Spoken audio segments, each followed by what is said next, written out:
പ്രേക്ഷകരെ ഇനിയിപ്പോ പോകുന്ന വാർത്ത ഈ ഭൂമി തരം മാറ്റാനുള്ള നടപടിക്രമങ്ങളിലെ വീഴ്ച വരുത്തിയെന്ന പരാതിയിലെ നടപടിക്ക് പിന്നാലെ വിശദീകരണവുമായി Wayanad deputy collector C Geetha രംഗത്ത് വന്നിട്ടുണ്ട്.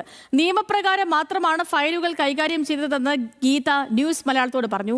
ഒരു ചട്ടലംഘനവും നടത്തിയിട്ടില്ല. കൃഷി വകുപ്പിന്റെയോ റവന്യൂ വകുപ്പിന്റെയോ സ്ഥലം തരം മാറ്റാനുള്ള അനുമതി പ്രസ്തുത ഭൂമിക്കുണ്ടായിരുന്നില്ലെന്നും വിശദീകരണമുണ്ട്. ആ പ്രതികരണം കേൾക്കാം. അതിനുശേഷം വിവരങ്ങളുമായി രതീഷ് നമുക്കൊപ്പം ചേരും. ചെയ്തിട്ടുള്ളൂ. ബാക്കിയെല്ലാം അയാളുടെ ആരോപണങ്ങളാണ്. അപ്പോൾ ഇനി അതിനെ നേരിടാൻ തന്നെയാണ് എൻ്റെ തീരുമാനം. ഒരു തരമാറ്റത്തിൻ്റെ ഇത് കൊടുക്കുമ്പോൾ കൃഷി officer report, village officer report, KSREC report, ഇതെല്ലാം അയാൾക്ക് എഗെയിൻസ്റ്റാണ്. അപ്പോൾ ഒരുപക്ഷെ ഞാൻ അയാൾ പറയണ അനുസരിച്ച് ഞാൻ കൊടുത്തതായിരുന്നെങ്കിൽ ഇന്ന് ഈ നെഗറ്റീവായ റിപ്പോർട്ടുകളൊക്കെ ലഭിച്ചിട്ട് അനധികൃതമായി തരമാറ്റത്തിന് ഉത്തരവ് കൊടുത്തു എന്നുള്ള രീതിയിൽ ഞാൻ നടപടി നേരിടേണ്ടി വന്നിരുന്നു. ഇത് ഞാൻ ആ റിപ്പോർട്ട് അനുസരിച്ച് വളരെ കൃത്യമായിട്ടാണ് ചെയ്തത്.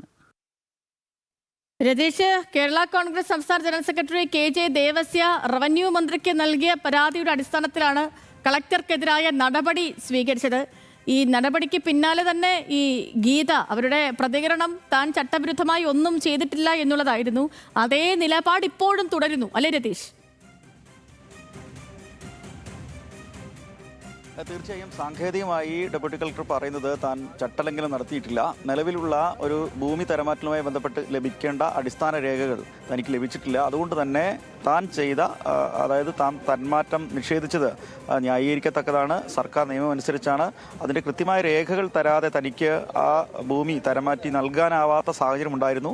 അതുകൊണ്ട് തന്നെയാണ് താൻ നൽകാതിരുന്നത്. തൻ്റെ നിലപാടിൽ താൻ ചെയ്ത കാര്യത്തിൽ തനിക്ക് അശേഷം കുറ്റബോധമില്ല. അതുകൊണ്ട് തന്നെ ഏത് നടപടിയും സ്വീകരിക്കാൻ തയ്യാറാണ്. നേരത്തെ തന്നെ കേരള കോൺഗ്രസ് എമ്മിൻ്റെ സംസ്ഥാന ജനറൽ സെക്രട്ടറി KJ ദേവസ്യാണ് ഭൂമി തരമാറ്റലുമായി ബന്ധപ്പെട്ട് ഡെപ്യൂട്ടി കളക്ടർ ഇത്തരത്തിൽ നിലപാട് സ്വീകരിച്ചു എന്ന് പറയുകയും വലിയ തരത്തിൽ വിവാദങ്ങളിലേക്ക് അത് പോവുകയും ചെയ്തത്. എന്നാൽ റവന്യൂ മന്ത്രി ഉൾപ്പെടെ ഈ വിഷയത്തിൽ ഗൗരവത്തോടെയുള്ള സമീപനം ഉണ്ടാവും, പരിശോധന ഉണ്ടാവും എന്ന് പറഞ്ഞ ഘട്ടത്തിലാണ് ഇപ്പോൾ ഗീത പറയുന്നത് താൻ ചട്ടവിരുദ്ധമായി ഒന്നും ചെയ്തിട്ടില്ല. സർക്കാർ നിയമം അനുസരിച്ച് റവന്യൂ നിയമങ്ങൾ അനുസരിച്ചുള്ള കാര്യങ്ങൾ തന്നെയാണ് ചെയ്തത്. അതിൽ മാറ്റമില്ല. ആ നിലപാടിൽ തന്നെ തുടരും.